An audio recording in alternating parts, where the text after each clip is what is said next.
Hi అండి. అందరికీ నమస్తే. నా 'రావణ్' పార్ట్ 6. ఇక అభి ఇంట్లో. అభి ఉదయాన్నే కొంచెం ఖాళీ దొరకడంతో బాబుతో ఆడుకుంటూ ఉంటాడు. బాబు రోజు తెల్లవారుజామునే నిద్రలేస్తాడు. కానీ రోజు అభి ఖాళీగా ఉండడు. బాబు నవ్వుతూ బుడుబుడు అడుగులు వేస్తూ అభి దగ్గరకు వస్తూ మళ్ళీ వెనక్కి పరిగెడుతూ ఉంటాడు. అతిథికి నిద్ర పట్టక పొద్దుటే అలా గార్డెన్లో వాకింగ్ చేయాలని బయటికి వస్తుంది. అతిథి గార్డెన్ దగ్గరే అభి బాబుతో ఆడుకుంటూ ఉంటే ఆశ్చర్యంగా చూస్తూ ఉంటుంది. అభి అతిథి వైపు కోపంగా చూస్తాడు. అభి, ఏంటి నువ్వు బాబుకి దూరంగా ఉండమంటే బాబుకి దగ్గరగా తిరుగుతూ ఉంటావు? కొంపదీసి వీడిని అడ్డం పెట్టుకుని పారిపోవాలని చూస్తున్నావా? అలాంటి ఆలోచనలు ఉంటే చెప్పు, ఒకేసారి షూట్ చేసి పైకి పంపిస్తా అని నిష్ఠూరంగా మాట్లాడతాడు. అతిథి ఉదయాన్నే కళ్ళల్లో కన్నీళ్లు పెట్టుకుని, ఏంటండి పడుతున్నాను కదా అని ఏది పడితే అది మాట్లాడతారా? చిన్నపిల్లోని అడ్డం పెట్టుకుని బయటపడాలని చూస్తున్నానా? నా మైండ్లో అలాంటి ఆలోచన ఏమీ లేదు. అంత రేంజ్లో నేను ఆలోచించలేను.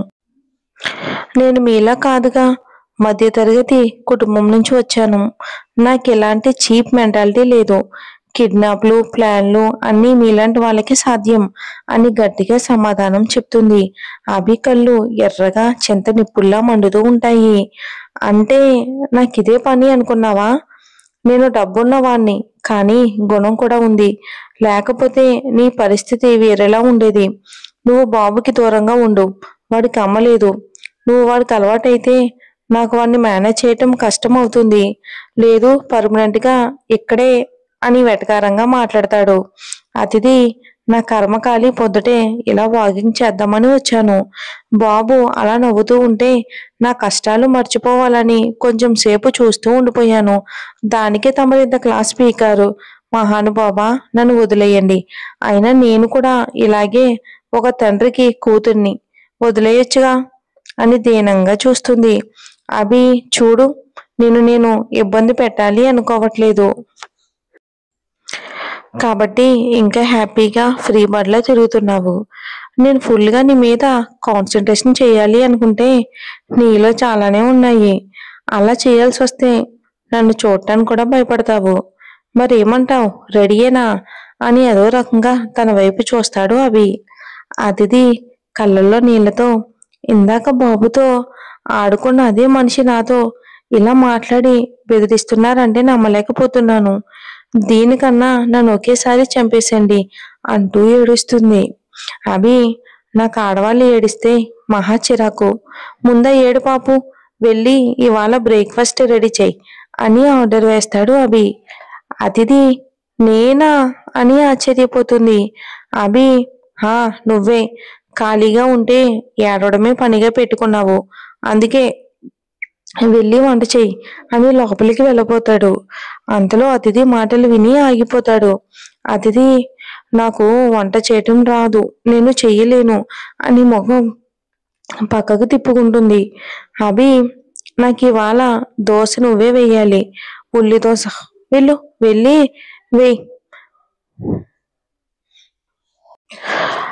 హా అన్నట్టు వెయిట్ ఇప్పుడే నేర్చుకుని వేసుకుంట్రా అని కోపంగా చెప్తాడు. అతిథి, ఇలా బలవంతంగా నాతో ఏ పని చేయించలేరు మీరని గట్టిగా అరుస్తుంది. అభివేగంగా అతిథి దగ్గరకు వచ్చి, ఇప్పుడు నువ్వు వంట చేయాలి, లేకపోతే నేనేం చేస్తానో చెప్పలేను అంటాడు కోపంగా. అతిథి, చెప్పకపోతే మాని, మీ వైఫ్ ఉందిగా అంటుంది కోపంగా. అభి, ఏయ్, ఇంకొకసారి నా భార్య గురించి మాట్లాడొద్దు. మొదటిసారి ఒక ఆడపిల్ల మీద చెయ్యి చేసుకోవాల్సి వస్తుంది, జాగ్రత్త అని బాబుని తీసుకుని కోపంగా ఇంట్లోకి వెళ్ళిపోతాడు అభి. ఇక అతిథి ఇంట్లోకి వెళ్ళి సీతమ్మ దగ్గర సెటిల్ అవుతుంది. సీతమ్మ, మీ అయ్యగారికి దోశ వేసి ఇవ్వాలంట, నేర్పించు అని విసుగ్గా అంటుంది. సీతమ్మ, అయ్యగారు మిమ్మల్ని చేసి పెట్టమన్నారా?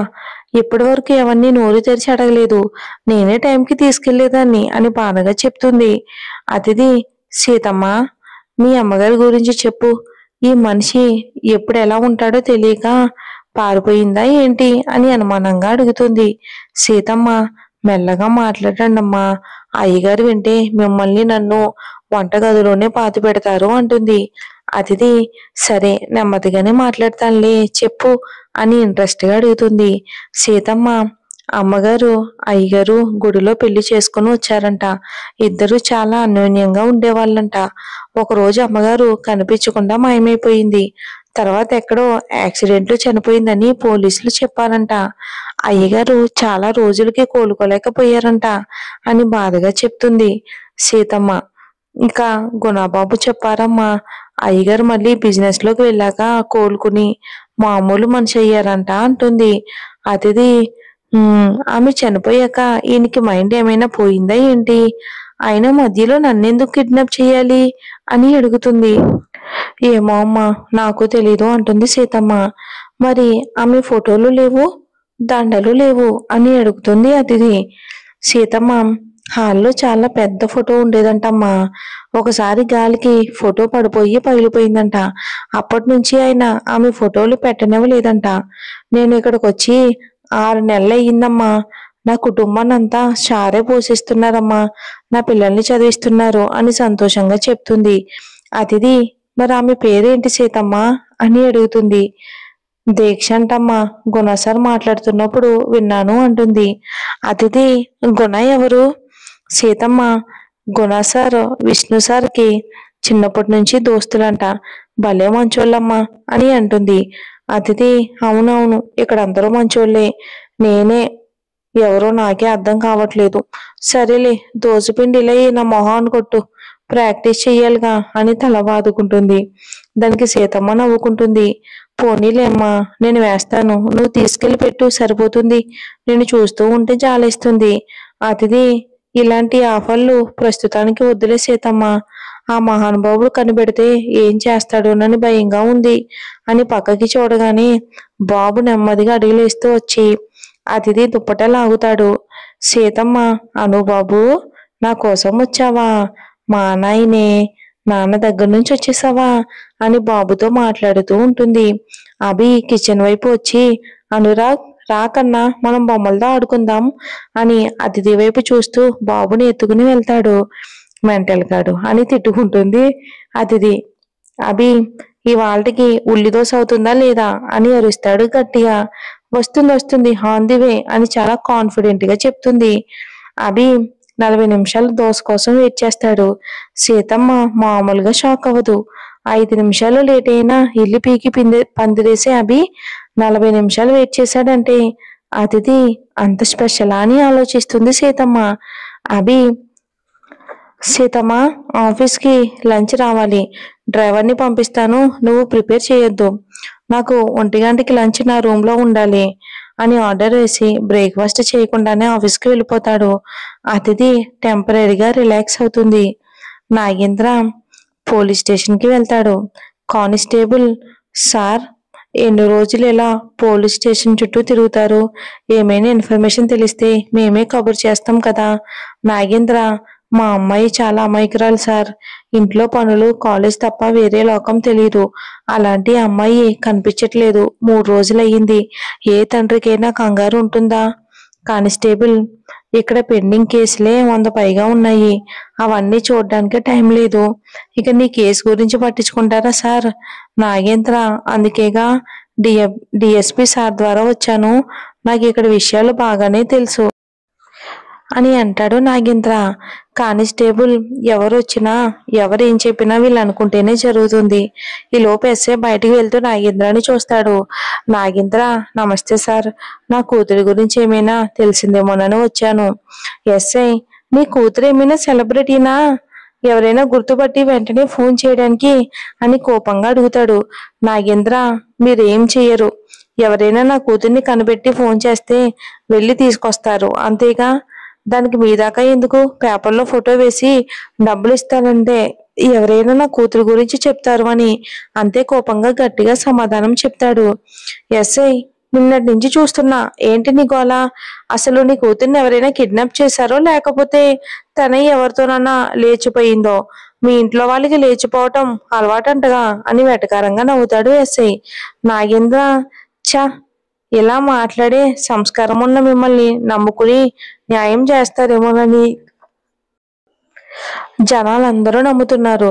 పాపం దానికన్నా వాళ్ళ సమస్యని వాళ్ళే పరిష్కరించుకోవటం సులువు.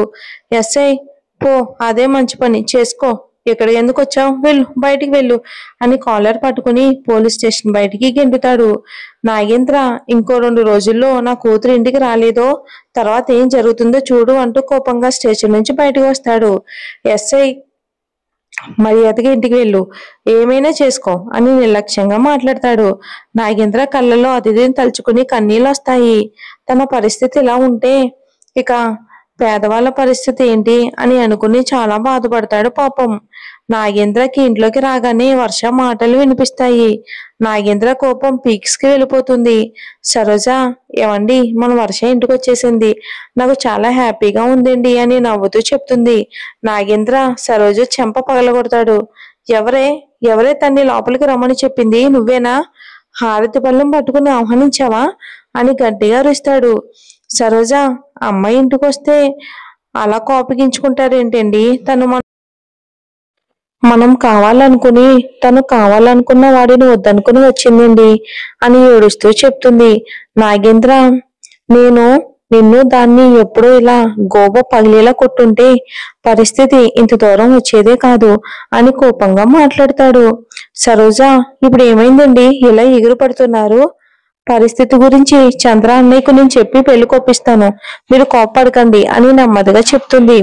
నాగేంద్ర మనుషుల్ని పెట్టి కొట్టిస్తాడు, అసలే కోపిష్టి, నిన్ను గోడకేసి కొట్టి చంపినా నేనైతే ఏమీ మాట్లాడను, అర్థమైందా అని కోపంగా బదులు చెప్తాడు.